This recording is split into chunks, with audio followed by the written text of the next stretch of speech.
What up, YouTube? It's Matty B. Welcome back to the channel, and thank you all for tuning in. I really appreciate it. Today, we're going to do a little preview for this weekend's Supercross in Seattle and talk about some of the news that's been going on the track. And then it's been quite the drama-filled year in terms of news off the track in Supercross this year. There's been absolutely no shortage of TMZ-style news going on this season. So in today's video, we'll talk about the Lawrence brothers lawsuit with their former agent, Lucas Myrtle, and then the dropping of said suit, the refiling, and all that debacle. Then I want to touch on the Deegan's epic response to Hayden's arrest that went down over the weekend. And then we'll go ahead and switch back to on-track action. I want to talk Austin Forkner and the struggles he's been having this year. And then last but not least, we'll go into a track preview and some predictions for Seattle this weekend. Before I get too much further into the video, y'all know the deal. Got to thank my channel sponsors. Thank you to Quick Moto. If you're in need of some graphics, backgrounds, canopies, or anything of that nature, these guys will get you taken care of. Use the code Burkeen20 on screen for a discount. Also, Sirius Studio. I am now a partner in the company, so anything you buy using my code on screen MB820, a small slice of that will go to me and help support keep the channel going. And then finally, we are winding down on this bike waffle for my 2024 YZ450. It's a chance to win a dirt bike for $100 and a chance to support all the content in my plans that I want to bring you guys. I got all the information you need on screen to sign up. And now that we got all that out of the way, let's get into the video. First up, I think pretty much everybody, even those that aren't even into moto, have heard about Hayden Deegan's arrest. He got caught doing donuts in his car in a parking lot last weekend, and they took him in. Now he's jailhouse Deegs. But it's really not a big deal to me. I mean, he's an 18, 19-year-old kid with a bunch of money and cool cars. Like, of course he's going to go stunting in the streets a little bit. And really could have been a lot worse. I mean, he was just doing donuts, no pedestrians involved, no injuries, no alcohol, no drugs, none of that kind of stuff. But he's a very famous figure. There's a mugshot and all that, so of course it's going to be news. And speaking of the mugshot, check it out. They locked up Hayden and Brian Deegan at once. A 2-in-1 arrest, no choice. But what I really wanted to point out here is check the occupation. Dude is unemployed. And if Hayden Deegan is unemployed, I don't even know what kind of bottom feeder I am. I think I might just give up on life after seeing this. And is that his real address? Oh my, talk about the fan club showing up to the crib. He's going to need some reinforced security. So obviously in today's day and age of social media, the internet, all that, I mean, this was never going to stay secret. Everybody knew about it immediately the next day. So mad props to the Deegan camp for owning it. I mean, I'm not really sure what other route you could take, especially if you're Deegan. I mean, your brand is staying hard. So I love that they've already got the mugshot tee out. That's pretty much the epitome of owning it right there. So that's fantastic. Also, the Deegan vlog that dropped Monday night started with the news report of Hayden being arrested. And I'm thinking they're probably going to show some more stuff on the Deegan YouTube channel. But at the end of the video, they said that they were going to get to the real story once the case was settled. So probably not trying to muddy the waters on all that while they're still in the midst of it. But the response is amazing. Deegan is totally DGAF. And honestly, if Thor doesn't put him in a set of bright orange gear this weekend, then somebody's missed a massive opportunity. Next, let's talk about this absolute disaster that is the Lawrence brothers versus Lucas Myrtle versus Wasserman versus Jacob Hayes versus every damn buddy, it seems. And these issues with agents, we've seen this in other sports, but I think this is a first for our sport. It all began at the end of January. It was reported that the Lawrences had filed a lawsuit against Lucas Myrtle, their former agent, and also that the Wasserman Group WMG had also terminated Lucas Myrtle immediately. And I gotta be honest with y'all, I don't really know most of these people involved. I've never met Lucas Myrtle, don't know him at all. I don't know the Lawrence brothers. I do know Jacob Hayes, so there's an obvious bias there. What I will say is all my interactions with Jacob Hayes, as long as I can remember, have always been great. He's always been a genuine good dude to me. And I mean, some of you guys like to judge, oh, he did that stupid move on Kyle Regal in Arena Cross and blah, blah, blah. Yeah, whatever. Let's see what you guys do with all that money and prestige on the line. You know, that's a position he had never been in up until that point. So I don't think we should be judging him on that. But everybody's got a different side of the story. We all know the truth usually lies somewhere in the middle. So I'm not really here to speculate, give my opinion and all that. I've kind of told you guys my spiel before. I don't think it's fair to do. I don't think it's fair to the people involved. I don't think it's fair to you guys watching. I just don't think it's the right thing to do, to be throwing out a bunch of assumptions and opinions when I don't really know what I'm talking about at the end of the day. So I'm just going to keep this to pure objective fact reporting. I'm just going to use screenshots of documents I've seen and reports I've seen. It all started with this statement from the Lawrence brothers that they put out to the media saying that over the last 2 weeks they became aware of suspicious, potentially fraudulent fraudulent activity related to one of their business accounts, and then following an investigation, they became aware of misuse and misappropriation of personal funds by their agent Lucas Myrtle for his benefit. And as of that morning, they had fired him, and Wasserman had also fired him. They closed it out by saying Wasserman will continue to represent them with Jacob Hayes and Travis Clark taking over management duties, but this is only just where it begins. Then came the Racer X report, where one of their contributors, Steve Mathis of Pulpamex, found the court papers and went through them and detailed some of the findings. It's reported that the lawsuit allegedly the total amount of money taken from the Lawrences is estimated to exceed a whopping $600,000 taken from the bank account overseeing the Lawrence replica apparel and the Lawrence factory fan zone. It also alleges that over $360,000 from the account was spent personally by Myrtle without the Lawrence brothers' permission, and these expenses included American Express payments of at least $50,000, sending money to an ex-wife, paying for divorce proceedings, a babysitter, and financing a motorhome for European prospects Lucas and Sasha Kunin. The lawsuit even alleges shorting the account $240,000 by not paying a bill for Alpine Stars replica jerseys, and after repeated attempts to get Myrtle to pay the bill, that led Alpine Stars to instead just cut the Lawrence's sponsorship payment by $240,000. They reported that Myrtle was served notice of the lawsuit on the morning of January 23rd, and then they went through the court documents and posted some of the major findings. More allegations in these court documents include unauthorized divorce transfers totaling at least $18,075, the unauthorized motorhome purchase alleging that Myrtle wire transferred nearly $45,000 of the Lawrence brothers' money to purchase that motorhome for the Kunins, unauthorized American Express payments totaling at least $50,000, the failed payment of $240,000 to Alpine Stars, alleging that Myrtle failed to pay them back after repeated attempts, instead forcing Alpine Stars to withhold $240,000 from the Lawrence's sponsorship payments. We even have allegations of Myrtle paying for divorce fees from one of the Lawrence brothers' Wells Fargo accounts, and even says that Myrtle transferred huge sums of money into his personal bank account. And as I alluded to earlier, there's always going to be 2 or 3 sides to every story, with the truth lying maybe somewhere in the middle. After that report came out, Lucas Myrtle took to Instagram to tell everybody that he woke up blindsided and found out about this lawsuit at the same time that everybody else did. Myrtle said that nobody had spoken to him and he hadn't even received any termination or legal letters yet. He said that these allegations are an insult to his intelligence, and the people that he's been publicly and privately closest to know this, and then went on to say that to go public and discredit him before he even knew about it is a complete smear job and an attempt to discredit him. He ranted about this being ethically and morally wrong, as he had not had a trial or any way to defend himself. And then comes a big allegation from Lucas himself. He says it's clear that he's been betrayed and abandoned by those closest to him, and throws out the bold claim that you will see them benefit from what he has built from nothing. He ends it out by saying he doesn't know how he's going to get through this, and he doesn't know who is still with him and who is against him,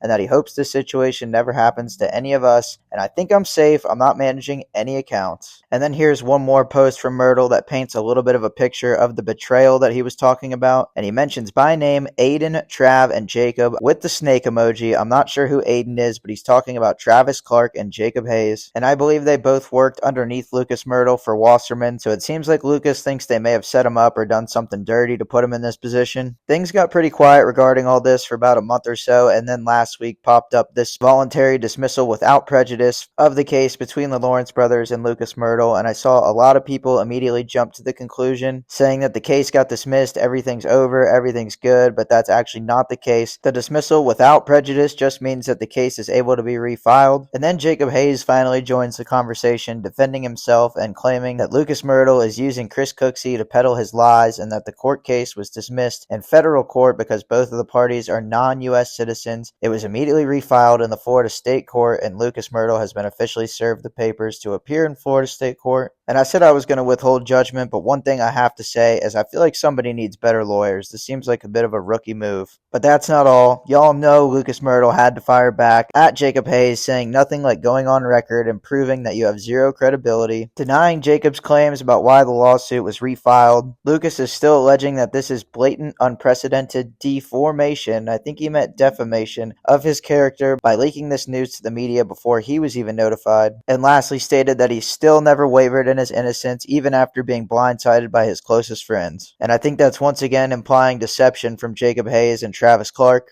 And then as we finally near the end of this saga, we have the official word that the Lawrences filed the civil lawsuit against Myrtle at the end of January, but then had to refile due to citizenship and the residency of the parties. So they withdrew the case without prejudice and immediately refiled in the Florida State Court. And last but not least, the situation has gotten so messy that even the Wasserman Group themselves had to take to social media and try to give an explanation from their side as to what's been going on. And for the most part, this Wasserman explanation pretty much just describes all the things that I've already explained to y'all in this video. And they also did confirm that the civil action filed by the Lawrences and the Wasserman Group both remain active, and despite Myrtle's request for an extension of time to respond to the civil action, Wasserman warned that this will indeed require Myrtle's due attention and formal response in the coming weeks. And finally, one last response from Lucas Myrtle, citing zero law enforcement investigation, zero evidence of theft or deception, and is basically still saying he was set up, citing that he wasn't offered any sort of communication before being blindsided and that they were 10 steps ahead of him. He boasted that the industry has not abandoned him and that he has managed to retain several of his clients, which I do believe is true. I think he's kept Tom Vial, Joe Shimoda, the Coonan brothers, and a few others. And that's about all I got for you with this whole Lucas Myrtle versus the Lawrence brothers versus Wasserman versus Jacob Hayes versus everyone saga. And all I'm going to say in closing is what a mess, and I'm glad I'm not a part of this.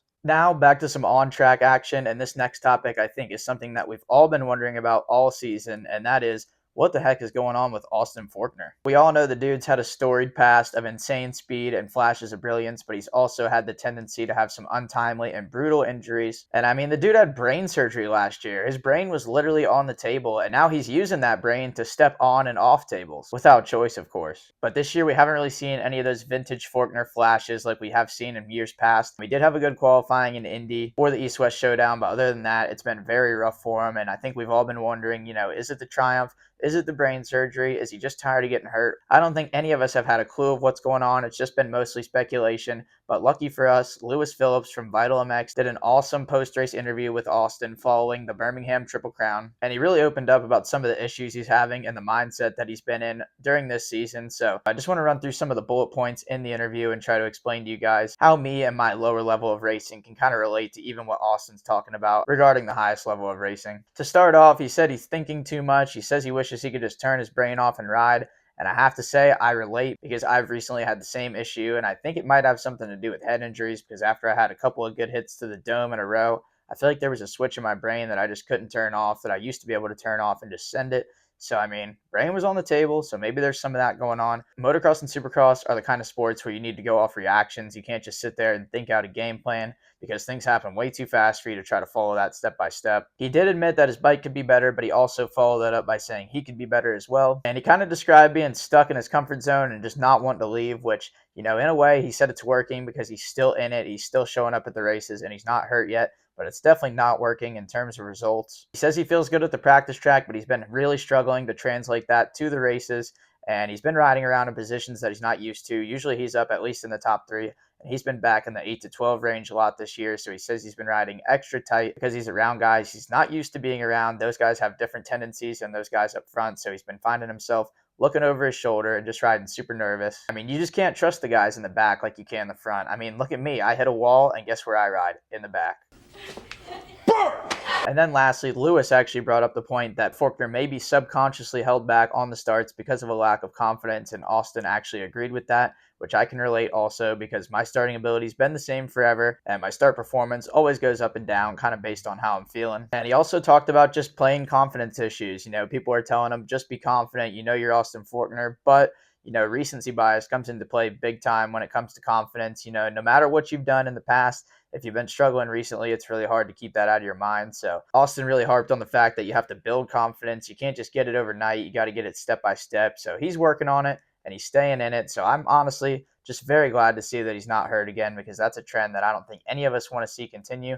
But it's just been really weird to see him getting the results he's getting. We all know he's usually been a crash or win cow kind of guy, and he's just been a slow, steady force in the mid-pack. So it's been different, but this could be what he needs to build to being a championship guy in the next year or two. It's been a long road, But I think Austin knows best, and I think he's implementing exactly what he thinks that might be. Now onto a track preview and some predictions for round 11 of Monster Energy Supercross presented by Monster Energy. Ah, crap, I meant to throw Monster Energy in there somewhere. But I think this is one of the coolest track layouts of the season, and they've got something I've never seen before on this. There are 5 consecutive rhythm sections all in a row right off the start, and my main concern for the weekend was that I hope this track design wouldn't go to waste, being that it's in Seattle and the weather is always a huge variable. But looking at the forecast, it should be fine for race day. There's plenty of rain during the week, but I think I saw that they got a lot of the track build done yesterday while it wasn't raining, so I think it's going to be pretty much best case Ontario for a race in an open roof stadium in Seattle. But all that weekday rain is going to make it super soft, technical, and rutted. It's going to separate the men from the boys, and it's going to be gnarly. Now let's go ahead and break down this track layout. We got the start right down the middle, not a full length start straightaway, but about 2/3 length of the stadium, then a flat left-handed 180 around the first corner into a rhythm section, the first of 5 in a row, and I think off the start this will just be a 2-3-2 more than likely. The rhythm's kind of dictated by the small first jump in it, so you can't triple in, so 2-3-2 or maybe 2-2-3 is about the only way you can get through there. Then into a 180 bull turn to the right. We love these 180 bull turns, perfect for passing, slamming, and all kinds of fun activity. I'm sure El Hombre is going to be looking for revenge on the entire damn field in these things. And then out of here, we got the longest rhythm on the track. And remember, it's going to be super technical, rutted, and about as sketchy as kindergarten artwork. So I don't foresee any quads or anything crazy going on through here. I think the lines will probably be step on, step off, triple, triple on, step off, or maybe step over the tabletop and then triple, triple again, and then table over single on the way out. And those predictions are basically best case scenarios through there. It's likely going to be so rutted, especially by the main events, that they're going to be having to throw some doubles in there. And then this is a very similar setup we just had last weekend in Birmingham, out of the longest rhythm into a 90-degree right-hander into yet another rhythm. I think it's going to be super crucial to try to hold the inside and double into this rhythm, or even if you have to go outside, at least just get over that 5-footer, because then the rest of the rhythm are all 3-footers. So I think this rhythm ideally is just going to be an inside, double, triple, single. I don't think going outside and going 3-3 is going to be rewarded enough. So I think that section will kind of be single file national along with the next one, as we got a 180 bull turn to the right and then looks like just a basic triple double, then another 180 bull turn back to the left and another triple double. And while these sections do seem pretty basic, just based on pure technicality with the track conditions, just these double triples are going to be gnarly. They may even turn into double singles. Then this next section through this 90-degree right leading into the loop section is very unique and has a lot of potential to provide a good place for passing if it's executed properly. And I got faith. The tracks have been good this year, so into this 90-degree right, you could either go inside and single through the inside and then double out, or you could go outside through the berm and then double and then single into the loops. And it's going to be cool to see the give and take, because obviously going inside, that's the defensive line to cover your inside and maybe faster just through the corner. But if you go outside, you may be able to get some more momentum through the loops, and that leads right into the finish line. So I'm excited to see the dynamic headed into this last corner. And we got the loops, probably only going to be 9, maybe 10 of them, as we all know, but they've been a factor this year. I don't know what it's been, if they've been building them differently or what, but I swear they've been more of a factor than years past, and we've got a little bit of a run-up heading into them, so it's going to reward the people that are willing to go balls out and send it through there. Malcolm Stewart, I'm looking at you. Out of the whoops into the final corner, a 180 bull turn to the right, and I feel like we could see some fireworks in this thing. The last corner on the lap and right after the whoops, I feel like we're definitely going to see something crazy, at least for some transfer spot battles in the heat race or the LCQ, but the race could be won and lost right here, right as you can taste and smell the finish line. Over the finish line, then as you land, you got this basic little 3-5-3, and I say basic, but there's going to be peg draggers up that thing, so it's going to be technical. Then into a left-handed bull turn 180, launch a single back across the start straight into one final 180, with the berm only starting towards the end of the corner, so I feel like this one's going to be super one-lined. Likely more ruts than berm. Into the final straightaway, just a basic little double and then a triple into a flat 180 that's back into the first turn, back into that first rhythm, and that's a lap around what is sure to be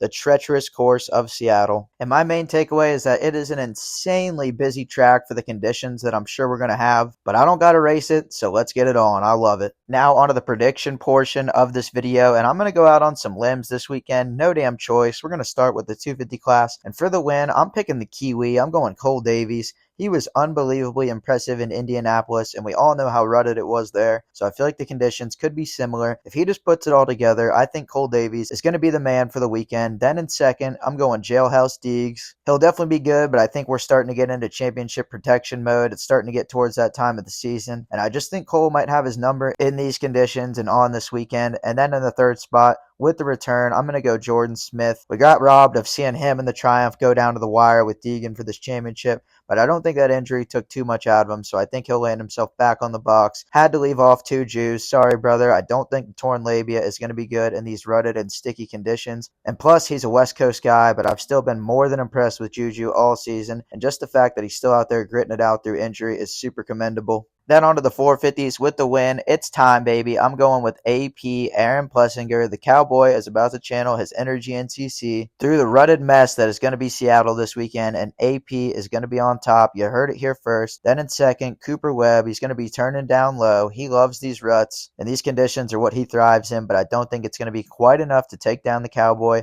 And then rounding out the podium, I've got Chase Sexton. I think he'll be the fastest guy, but I think these track conditions definitely make him more susceptible than ever to a mistake. And we've seen him make those. It happens. It can be in the contract sometimes. But either way, I think it's going to be an awesome weekend of racing. You see all kinds of surfaces, all kinds of tracks, all kinds of conditions, and all kinds of everything throughout a season of Supercross. And this weekend is for sure going to be one of the gnarlier ones. So I appreciate y'all watching this video. Thank you for tuning in, and let me know in the comments what y'all think about my predictions, what you think about what I said in the video. If you think I'm dumb, if you just want to throw out some hate, whatever you want to do, send it my way. I love going back and forth with you guys. Catch y'all next time.